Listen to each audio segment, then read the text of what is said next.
दरम्यान शेतकरी आणि शेतमजुरांना आता 2 लाखांचा अपघात विमा मिळणारे सानुग्रह निधी दिला जाणार आहे। राज्यातल्या 3,71,00,000 शेतकरी आणि शेतमजुरांना याचा लाभ होणार आहे। माजी मंत्री सुधीर मुनगंटीवार यांनी ही माहिती दिली।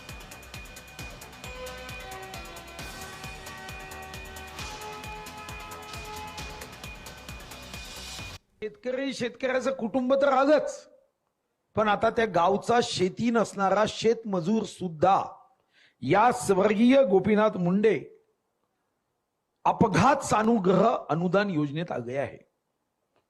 जेव्हा हे आपण आणतोय याचा अर्थ असा आहे की आता 2 लाख रुपयापर्यंतचा अपघात हा आता 1,71,00,000 शेतकरी आणि तेवढेच 2 कोटी शेतमजूर, म्हणजे या राज्यातले साधारणतः 3,71,00,000 लोक हे अपघातापासून 2 लाख रुपयाच्या सानुग्रह अनुदानातून